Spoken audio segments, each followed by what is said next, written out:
Chers tous et bien-aimés dans le Seigneur, bonjour et bienvenue dans cette étude biblique. Aujourd'hui, je vous propose de lire les 6 premiers chapitres de Zacharie. Zacharie, c'est l'un des 12 petits prophètes et lisons aujourd'hui les chapitres 1 à 6. Nous allons intituler cette partie « Revenez à moi et je reviendrai à vous », dit l'Éternel. La suite après la prière.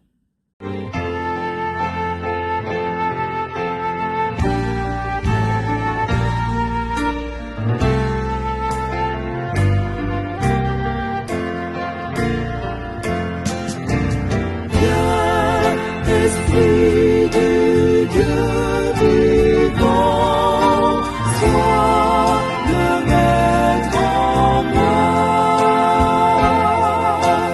Viens, Esprit du Dieu vivant, sois le maître en moi. Sonde-moi,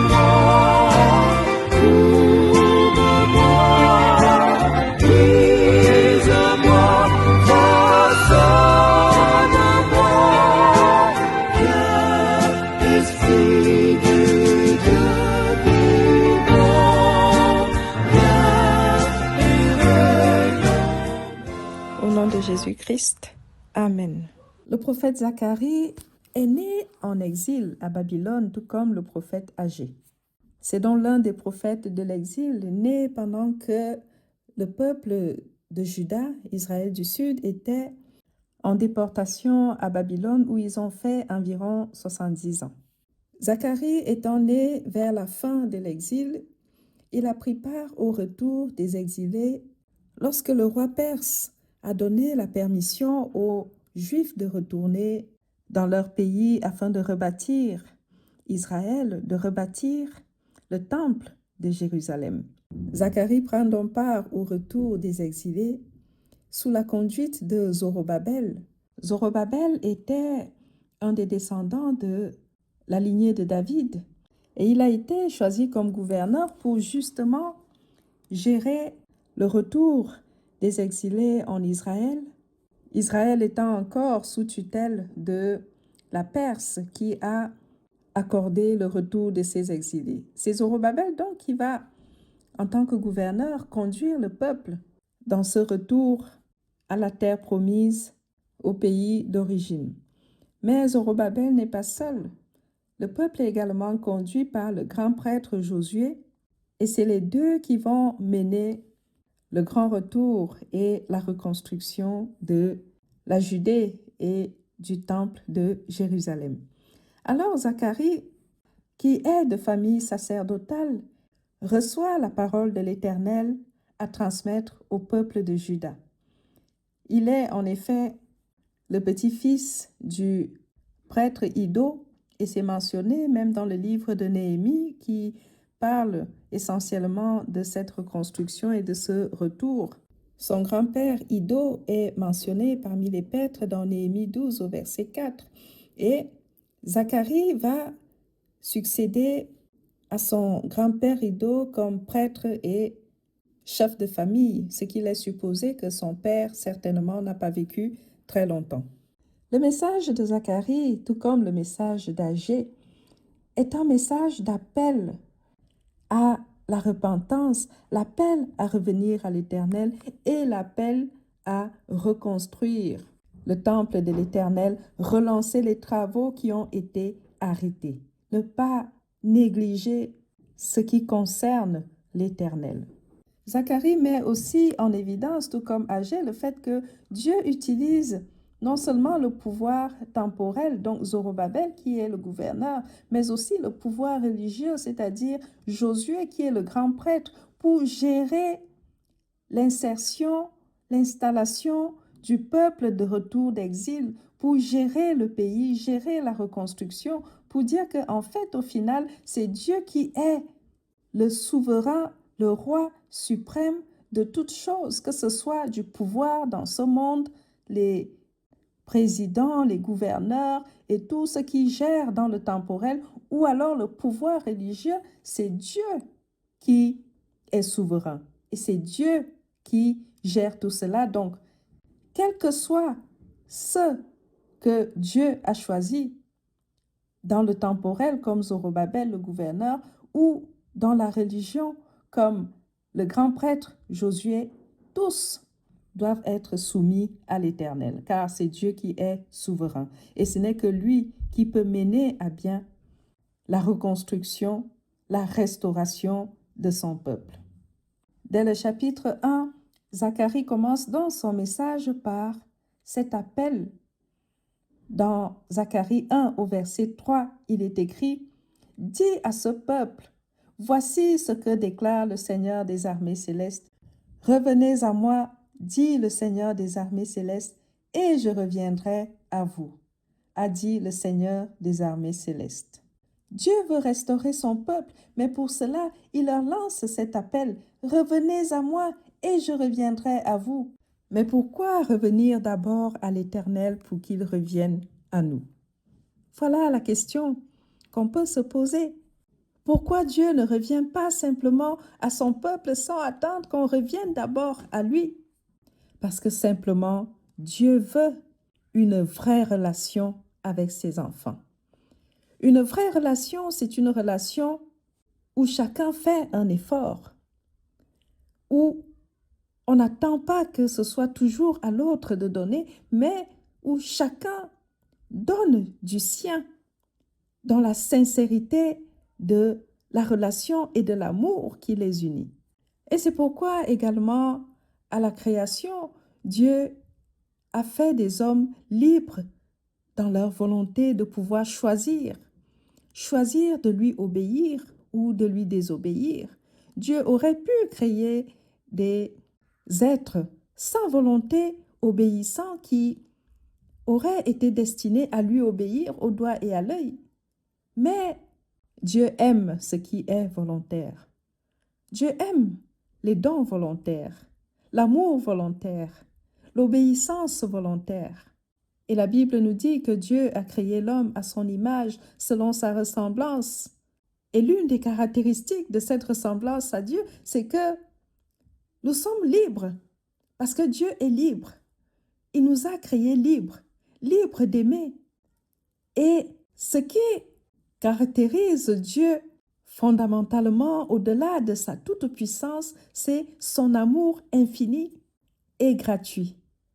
Alors, s'il a créé l'homme à son image, il attend aussi que l'homme lui donne un peu de cet amour en lui obéissant volontairement.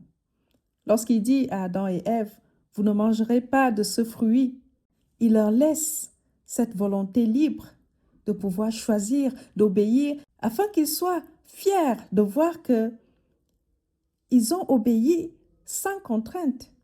Malheureusement, ils ont choisi de désobéir et c'est pourquoi la corruption et le péché sont entrés dans le monde. C'est pourquoi la mort, qui n'était pas initialement au programme, est entrée dans le monde.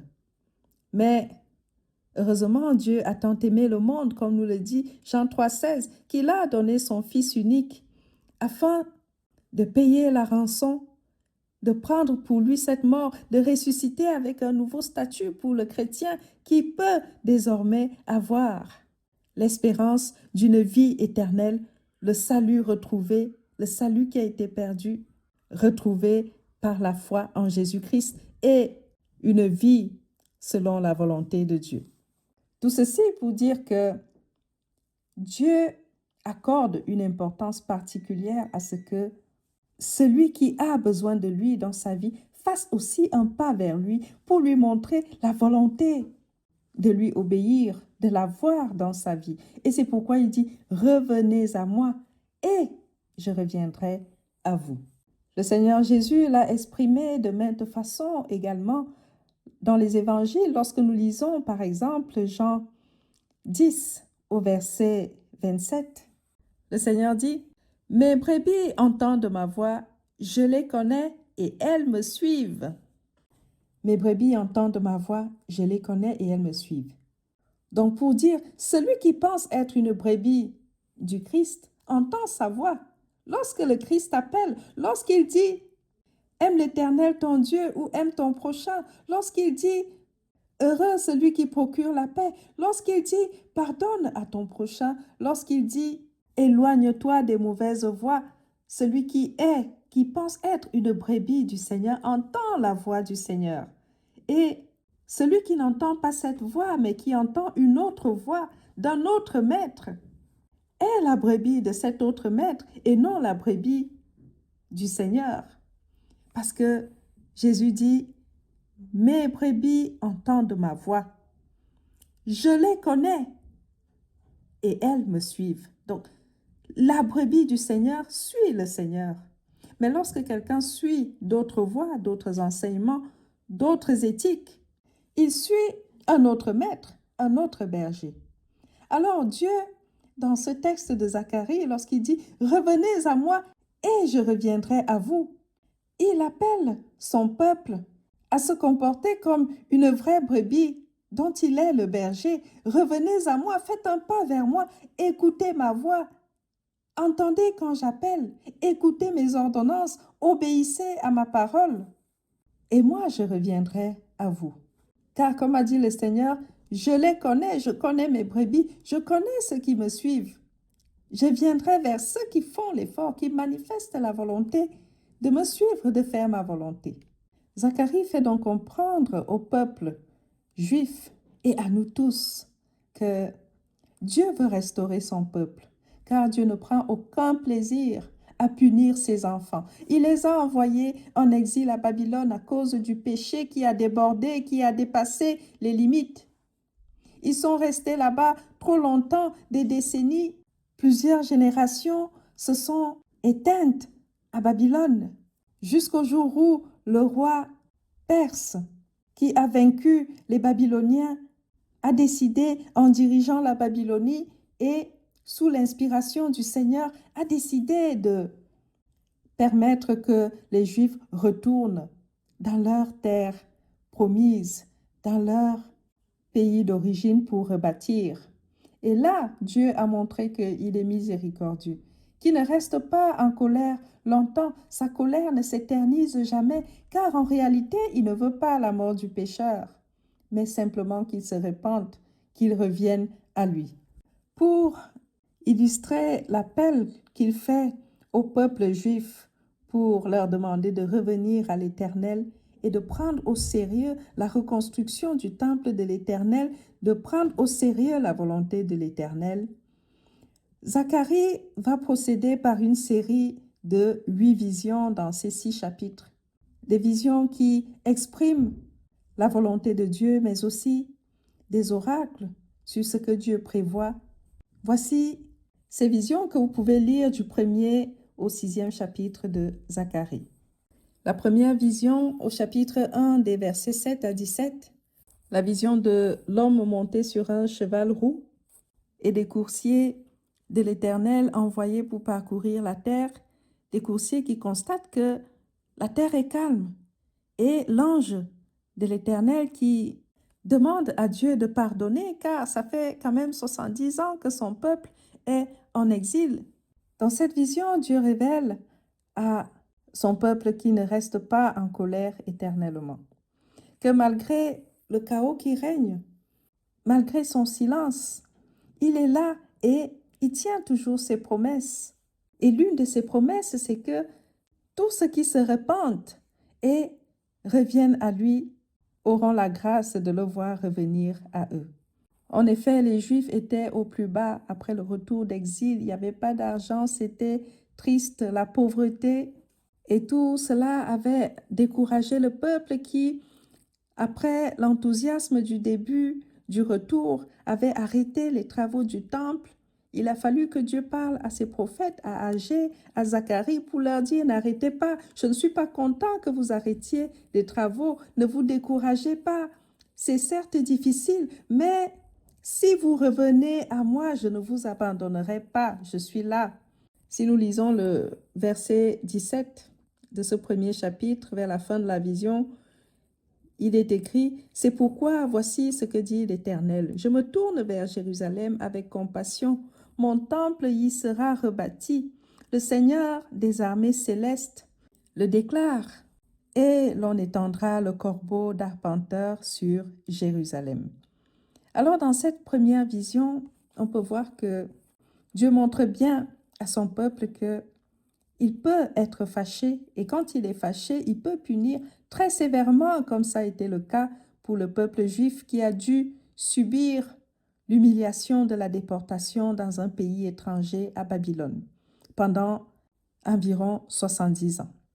Mais lorsque Dieu voit l'effort consenti pour revenir à lui, il revient à nous et c'est lui qui donne les moyens, la force et tout ce qu'il faut pour se reconstruire, se rebâtir, être restauré. Au verset 17 de ce chapitre 1, à la fin de la vision, il dit « Proclame encore ce message. Voici ce que déclare le Seigneur des armées célestes. Mes villes déborderont de nouveau de prospérité. L'Éternel consolera de nouveau Sion et choisira de nouveau Jérusalem. » Il n'est donc jamais trop tard pour revenir à l'Éternel. Il n'est jamais trop tard pour se détourner de ses fautes. Il n'est jamais trop tard pour dire à Dieu, je me suis trompé, me voici, restaure-moi, car j'ai mordu la poussière. J'ai touché le fond. Ta colère m'a anéanti.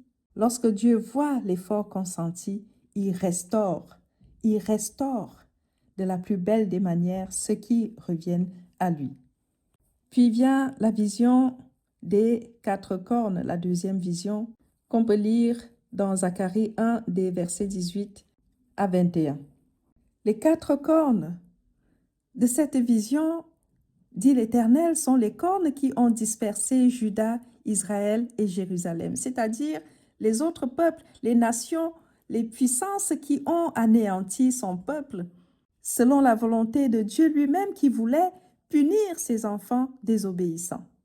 Mais Dieu n'aime pas que certains profitent du fait qu'il punit son peuple pour venir en rajouter à leur souffrance, pour venir leur faire subir des injustices. Car c'est ce qui s'est passé avec le peuple juif qui a beaucoup souffert en exil. Alors dans cette vision, Dieu dit que ces 4 cornes, ces puissances, ces nations qui ont détruit, qui ont dispersé son peuple, seront aussi abattues par les forgerons que lui-même va susciter. En effet, Dieu est comme tout père. Un père veut bien corriger son fils ou sa fille, son enfant, mais il faut que la correction vienne de lui.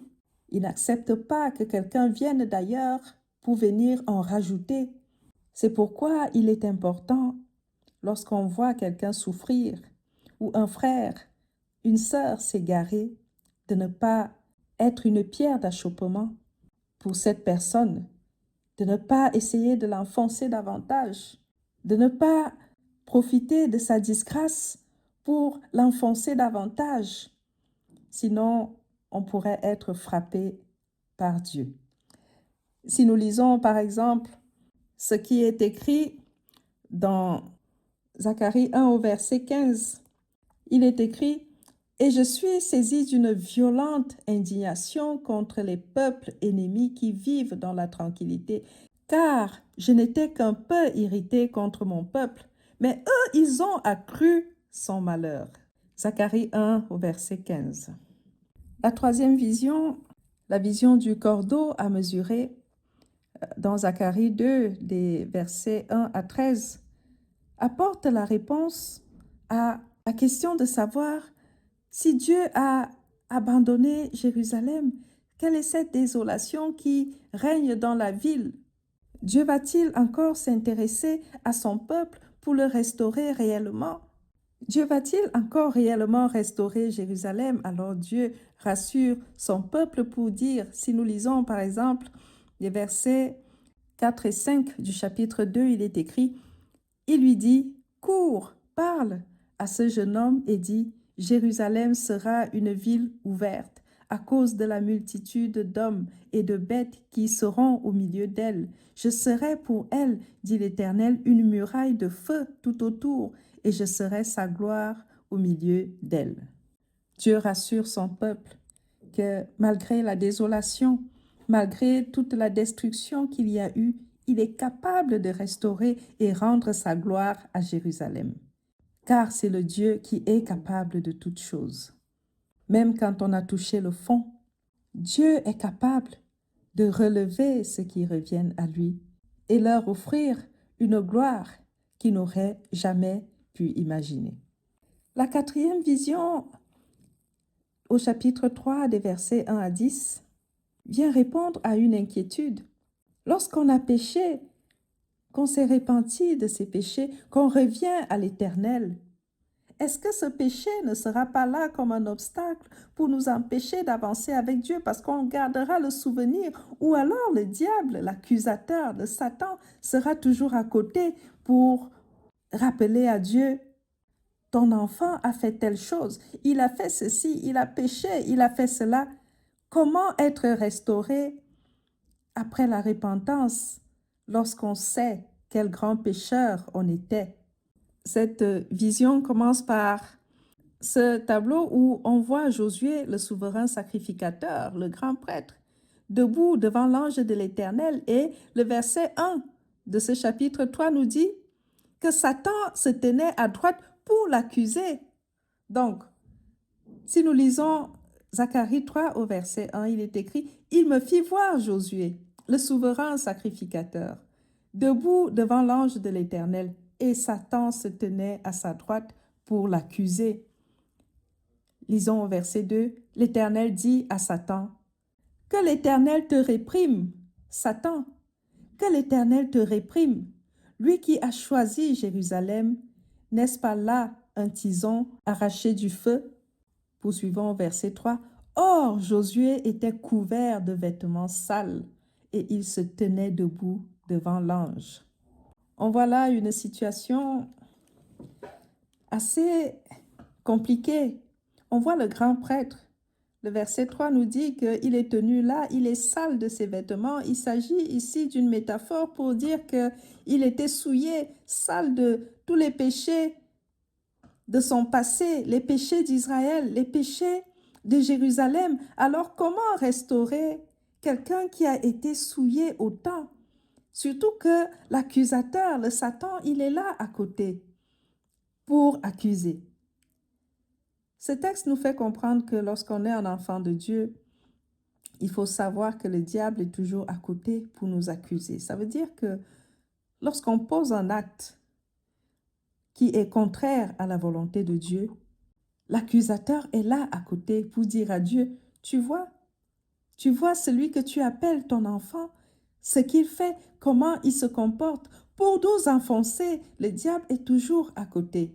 Alors un enfant de Dieu, un serviteur de l'Éternel, doit faire attention à son langage, à ses actes et même à ses pensées. Si le diable a été jusqu'à tenter le Fils de Dieu au désert pour essayer de le détourner, s'il a fait cela au bois vert, à combien plus forte raison le bois sec? À combien plus forte raison les pécheurs que nous sommes? Dans cette vision, on voit donc ce tableau de Josué qui est souillé, le peuple qui est souillé. Et Dieu parle de restauration, de reconstruction. Comment ça va être possible? Et surtout avec l'accusateur qui est là, tout ce qui s'est passé dans le passé, il est là pour appuyer sur le bouton et accuser et rappeler toujours que on a fait telle chose et qu'on n'est pas conforme à Dieu. Que faire? Voilà une inquiétude qui se pose et qui était une réalité au milieu du peuple de Dieu, des enfants de Dieu, des Juifs, qui se demandaient: voilà, on est rentré en terre promise. Dieu nous demande de rebâtir, c'est la désolation. Mais peut-être même que cette désolation est due au fait que Dieu se souvient de tous nos péchés. Car est-ce qu'il va vraiment nous restaurer avec tout ce que nous avons fait, tout ce que nos ancêtres ont fait? Dieu donne la réponse à cette question au verset 4.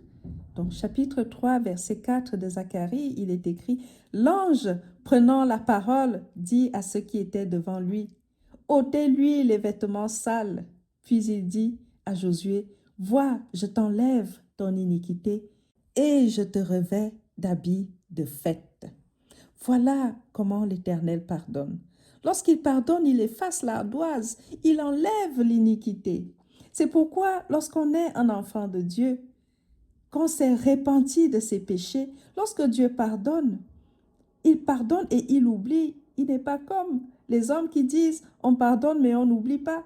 Il pardonne, il oublie, il efface l'ardoise. Celui qui veut avancer dans le Seigneur doit pouvoir avancer librement, dépouiller, laver et avec des nouvelles résolutions. Comment entreprendre de grandes choses selon la volonté de Dieu lorsque on avance lourdement, affligé par le poids de la culpabilité? La culpabilité importe dans la repentance, mais lorsqu'on est pardonné, il faut avoir foi en la miséricorde de Dieu. Dieu a effacé le péché, il a effacé le passé. Il est toujours temps de se tourner vers l'avenir avec l'assurance du pardon de Dieu, avec l'assurance de l'appui de Dieu, et c'est comme ça qu'on sera restauré. Et c'est comme ça aussi qu'on est une nouvelle créature, lorsqu'on est né de nouveau, qu'on a donné sa vie au Christ, qu'on a changé de vie, qu'on est parti de Paul pour devenir Saul, pour le dire comme ça, et qu'on est une nouvelle personne. Si l'apôtre Paul avait passé le temps à ruminer sur tout ce qu'il a fait de mal aux chrétiens, est-ce qu'il aurait eu la force de faire ses voyages missionnaires et de travailler comme il a fait pour le Christ? Je ne crois pas. Cette quatrième vision apporte cette réponse à ceux qui sont dans l'inquiétude, qui n'arrivent pas à avancer avec détermination à la suite de l'Éternel pour oublier ce qui est passé, se porter vers l'avant et faire la volonté de Dieu, pour être restauré et se laisser restaurer par Dieu. La cinquième vision, au chapitre 4 des versets 1 à 14, la vision du chandelier, vient répondre à une inquiétude qui dérange le peuple de Dieu en restauration. Le peuple juif qui retourne en Israël, en Judée, est faible. Ils n'ont qu'un gouverneur, ce n'est pas un roi. Le gouverneur Zorobabel est sous l'autorité du roi perse. Alors, Dieu l'a choisi pour mener la reconstruction, mais pas seulement lui, il a choisi aussi le grand prêtre Josué. Les deux représentent les conducteurs du peuple et les deux doivent être soumis à la volonté de Dieu, car s'ils arrivent à construire, à bâtir, ce ne sera pas par leur force, mais par la puissance de Dieu. Malgré leur faiblesse et malgré les doutes qui animent le peuple, vous dites, est-ce qu'ils vont y arriver? Dieu affirme qu'ils vont y arriver. Si nous lisons au chapitre 4, verset 9, il dit, « Les mains de Zorobabel ont fondé cette maison, et ses mains l'achèveront, et tu sauras que l'Éternel des armées m'a envoyé vers vous. » Lorsque Dieu donne une mission, il donne aussi la capacité d'aller jusqu'au bout de cette mission. Lorsqu'on entreprend quelque chose sous la conduite de Dieu, on peut être sûr qu'il nous mènera toujours à bon port. Les 5 premières visions contiennent de fortes promesses au sujet de la restauration d'Israël, de Sion, du peuple de Dieu à plusieurs niveaux.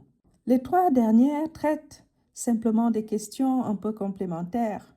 La 6e et la 7e vision au chapitre 5 des versets 1 à 4 et des versets 5 à 11 résonnent comme des avertissements.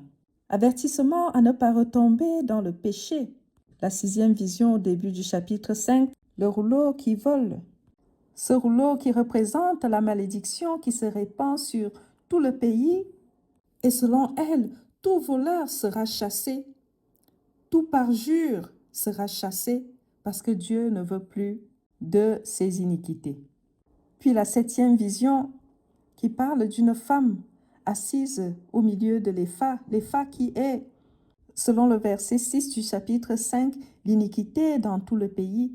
Donc une femme assise au milieu de l'épha et qui est personnifiée comme la méchanceté. On voit là comme un avertissement à ne pas retourner dans l'idolâtrie. à ne pas retourner dans le péché. Celui qui revient à l'Éternel est appelé à aller de l'avant, à se détourner de ses mauvaises voies et à ne pas retourner dans ces voies qui ont mis une séparation entre lui et Dieu. La véritable repentance revient à se détourner totalement de son péché, à changer de voie, à revenir à l'Éternel et à marcher désormais selon sa volonté. Il ne suffit pas de dire que Dieu pardonne et après on retombe dans les mêmes travers. Il s'agit de changer, devenir une nouvelle créature, montrer la volonté et les efforts de réellement revenir à l'Éternel. Enfin, la 8e vision au chapitre 6, des versets 1 à 8.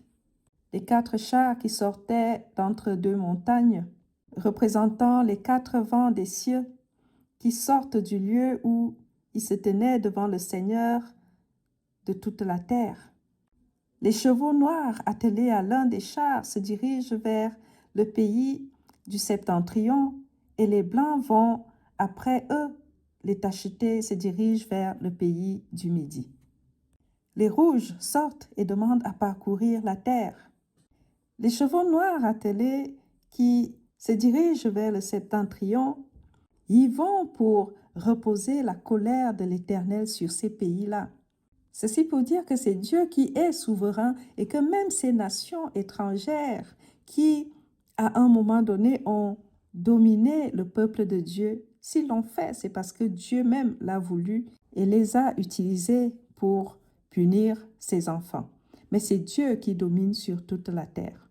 Et c'est à son pouvoir que son peuple doit se soumettre. Dieu fait comprendre aux Juifs à travers cette prophétie qu'il donne Zacharie qu'il est le souverain. Il est aussi amour. Il punit lorsqu'il est en colère, mais sa colère ne demeure pas lorsque ses enfants reviennent à lui. Et il ne veut pas, en réalité, la mort du pécheur. Et quand bien même il a puni, même si on est descendu plus bas que terre, il est capable de restaurer, car il est souverain et c'est lui qui domine sur toute la terre, sur tout ce qui existe. Alors Dieu dit à son peuple, à travers cette prophétie, revenez à moi. Je vous ai donné l'opportunité de revenir sur la terre promise, car j'ai vu que vous vous êtes calmés, j'ai vu que vous avez fait des efforts. Revenez réellement à moi. Oubliez le passé. Ne vivez pas dans la culpabilité, car si vous êtes sincère, je vous pardonne et j'oublie. Je peux vous restaurer. Je peux vous rendre une gloire inimaginable. Revenez à moi et je reviendrai à vous. Bien-aimés, ces quelques chapitres sont une leçon importante pour tout chrétien, de savoir que Dieu attend de nous une vraie relation. Quand bien même il y aurait des échecs, des hauts et des bas, il est important que ceux qui sont à l'Éternel sachent revenir à lui. Il est toujours temps, quand on est encore en vie, de revenir à l'Éternel, de se détourner de ses mauvaises voies. Et lorsque Dieu voit l'effort consenti pour faire sa volonté, il vient. Il revient et il restaure. Voilà, bien-aimés, pour ces 6 premiers chapitres du livre de Zacharie. Pour la prochaine étude, je vous propose de lire les 2 chapitres suivants, le chapitre 7 et le chapitre 8 de Zacharie. D'ici là, que Dieu vous garde et qu'il vous bénisse. Amen.